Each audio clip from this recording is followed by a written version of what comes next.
thought Selena Gomez was the victim. But what if she's been quietly running the show this whole time? For years, the internet painted her as the heartbroken girl who survived the chaos of Justin and Hailey. I don't want to disappoint John. I don't want him to think that he's signed to some fucking Disney kid. But what if that heartbreak wasn't just survival? It was strategy. Every breakup, every tearful lyric, every authentic post kept the world watching.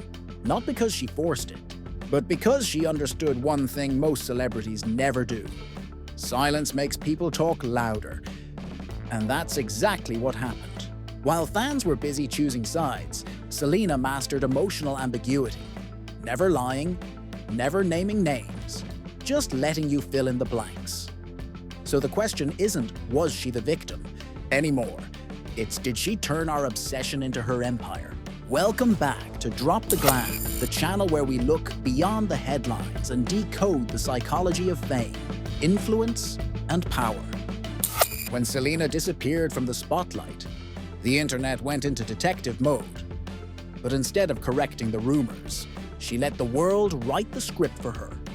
Therefore, mystery became her marketing. Silence became her signal. When she dropped "Lose You to Love Me," it wasn't just a heartbreak song, it was a mirror. Millions of people saw their own pain reflected in her voice. And just like that, she became the face of emotional honesty. But honesty is only half the story. Therefore, when she stopped saying "I'm healing" and started saying "let's heal together," everything changed. She moved from emotional survivor to emotional authority. That pivot built an empire. By 2024, Rare Beauty was worth over $2 billion. And that wasn't luck. Psychologically, this fits what behavioral experts call the emotional transference loop. We project our own healing journey onto someone who looks like they've already made it. Say about this? Yeah, that was the first time I'd ever been. And that's why we keep watching her. Because deep down, we're not just watching Selena heal, we're watching ourselves through her. Have you ever realized that before? Drop a brain emoji in the comments if that hits home. Selena's biggest weapon isn't her music, it's ambiguity. She never lies. She just never tells you enough to stop guessing. And that is what keeps the internet addicted. When she talks about heartbreak, she never names names. She gives emotion, not details. But that's what makes it powerful. Because the human brain hates open loops. We crave closure, and when she doesn't give it, our minds do the work for her. Therefore, every lyric, every tearful performance becomes a puzzle we can't stop solving. We tweet, we comment, we decode, and that endless analysis keeps her name alive without her saying a word. But let's look deeper. Psychologically, this is called emotional ambiguity. It's the art of revealing just enough to make people feel connected, but not enough to give them control. Politicians use it, luxury brands use it, and Selena uses it better than almost anyone in pop culture. Think about her documentary, My Mind and Me. It showed pain, vulnerability, and exhaustion. But even then, it never gave total access. It was emotional truth, perfectly edited, and therefore, it felt raw, but still safe. That balance is what turns followers into believers. Have you ever watched someone's story online and felt like you knew them, even though you didn't? That's the same psychological loop. It's parasocial bonding, the illusion of intimacy. And in Selena's case, it's not accidental, it's strategy. Because every time she drops just a little piece of herself, the internet amplifies it into something bigger. A quote becomes a confession. Lyric becomes a love letter. A silence becomes proof, and that cycle never ends. We say she's over Justin. But every time, she's seen smiling alone. Someone posts. She looks happier without him. Therefore, even her peace becomes content. Selena doesn't have to keep the drama alive. We do it for her. We always say we're tired of the Selena, Justin, and Hailey triangle. But every time a new post appears, we dive right back in. The truth is, the triangle isn't alive because of them. It's alive because of us. The internet has turned emotional drama into a spectator sport. But here's the twist. Every time we choose a side, we're not defending them. We're defending something inside ourselves. If you relate to heartbreak and empathy, you see yourself in Selena. If you crave order and control, you might connect with Hailey. If you've ever hurt someone you loved and didn't know why, you might understand Justin. Therefore, every comment, every meme, every argument online isn't really about them. It's about us trying to process our own story through theirs. That's why the triangle never ends. It's not a celebrity feud anymore. It's a psychological mirror. We project our wounds onto their faces, and the algorithms reward that projection with dopamine hits. The more emotional the comment, the higher the engagement. The higher the engagement, the more content we see. Therefore, our obsession keeps feeding itself. This isn't just gossip. It's a case study in human behavior. We're wired for patterns. We need villains and heroes, even if they change every week. And when someone like Selena understands that, she doesn't need to manipulate anyone.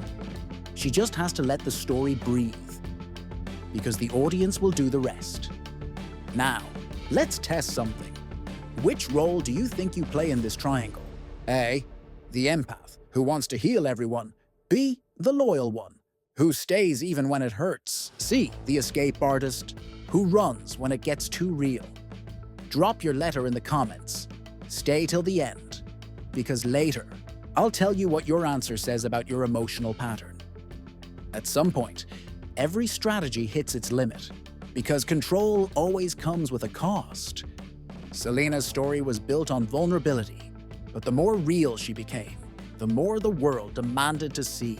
And that's the trap. When millions of people feel entitled to your emotions, your pain stops being private. It becomes public property. She posted a tearful confession. The internet applauded. She went quiet. They demanded answers. She dated someone new. The theories exploded. Therefore, even her piece started to look like performance. Psychologists call this the visibility paradox. The more we show, the more we owe. The audience doesn't just want honesty. It wants continuity. If you're healing, they want to witness every step. If you relapse, they want to analyze why. And that's not support. That's surveillance. Selena tried to set boundaries. She told her followers to stop sending hate to Hailey. She took breaks from social media. But silence no longer worked the way it used to. Every pause was treated as proof.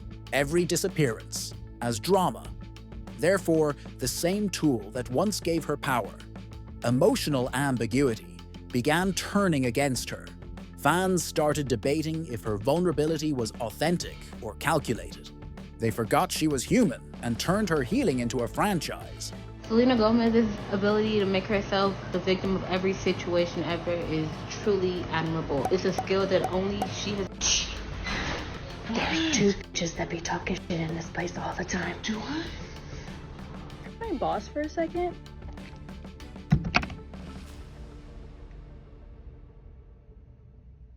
This is the moment fame stops feeling like success and starts feeling like captivity. You become the main character of a story you can't escape. And the same audience that built you will pick apart every breath, every caption, every glance. Have you ever felt that? The pressure to keep performing your emotions, even when you just want to rest? If you have, you already understand what she's living through. The real twist isn't that Selena manipulated us.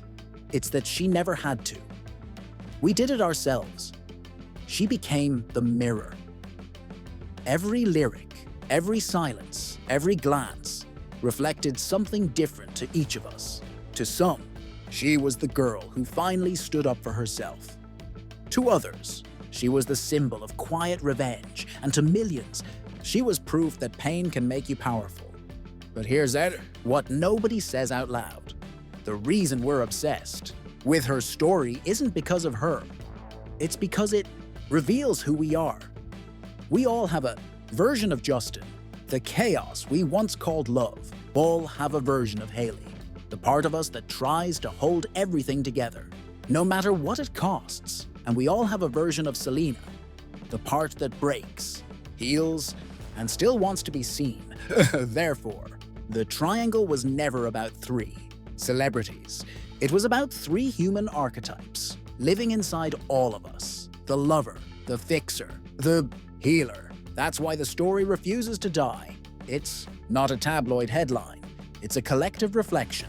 We don't keep watching because we care about the gossip. We keep watching because we're looking for closure that doesn't exist. And maybe deep down, we're trying to forgive ourselves through her. So no, she didn't manipulate us. She showed us the psychology of attention. She showed us that silence can be louder than words.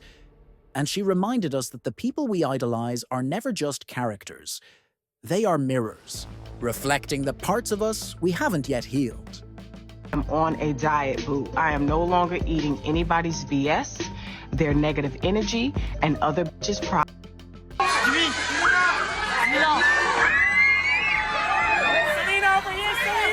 So what do we take from all of this? Maybe the point was never about who was right or wrong. Maybe it was about what fame, heartbreak, and silence reveal about us. Selena's power was never manipulation. It was awareness. She learned to survive a world that feeds on attention by mastering her aromas, own. And that's something every one of us can learn from. Because whether you're online or off, we're all performing in some way. We filter, we edit, we curate. We want to be understood, but we also want to be in control. And just like Selena, we build our own kind of narrative every day.